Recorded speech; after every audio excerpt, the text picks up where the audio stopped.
Welcome back to the ABCs of Real Estate. We're on week 5, and since we're going in order, that means we're on the letter E. But before we start, please hit that subscribe button so that you don't miss any of my other videos. Hey guys, Erin Anderson with RE/MAX, back with the ABCs of Real Estate. We're on week 5, and that means we're on the letter E. Today we're going to be talking about earnest money deposits. Now, this is something that's definitely a question I get when I work with buyers. An earnest money deposit is defined as a deposit a home buyer pays to a seller as a show of good faith.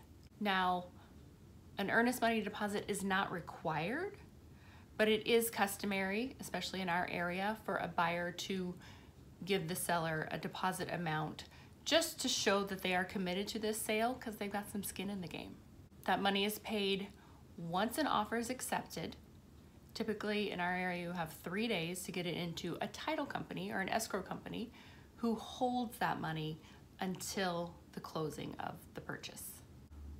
Once the home closes, that earnest money deposit amount goes towards the buyer's down payment. So it's not an additional amount you're having to come up with. It's actually a part of your down payment that you just pay in the beginning of the transaction. So why is an earnest money deposit important to a seller? Well, like we said before, it really just shows that your buyer is committed to completing this sale because they have money on the line. It means that they can't just change their mind and decide, I don't really want to buy this house, unless something comes up with inspections or appraisal or their loan. Those are all areas where if they have those contingencies written into the offer, then that's where they could get their deposit back.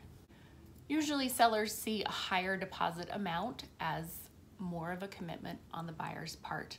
It does show that they are willing to risk a little more money than maybe another buyer to make sure that this goes through. On the buyer side, earnest money deposit is typically in our area between 1% and 3% of the purchase price. Again, a higher amount usually correlates with a stronger offer, depending on the rest of the terms of your offer. As we said before, those contingencies that we talked about a couple videos ago that you put into your offer, those are there to protect your deposit amount. Say something comes up on inspections and the buyer is not willing to fix it or negotiate or give you a credit for that item, then you would get your deposit back should you guys decide to cancel.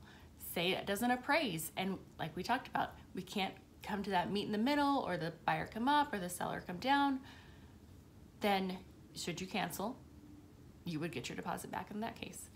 If you have a loan contingency, if something happens and you can't get that loan that you had applied for, then you are still able to back out of that contract and get your earnest money deposit back.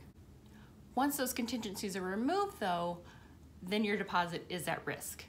That's when you've said, yes, I agree to everything, we've negotiated everything, we're going to move forward with the purchase of this house.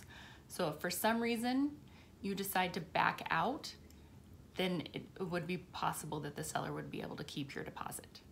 Things included in that would be possibly not closing on time, not keeping on the schedule. We want to make sure everything closes in time because there could be other things waiting for that to close. You can't do something else before that closes.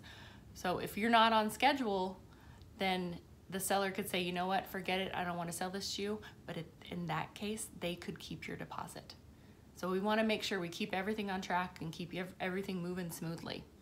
This is something I always get questions about, so I hope that helped to answer those questions.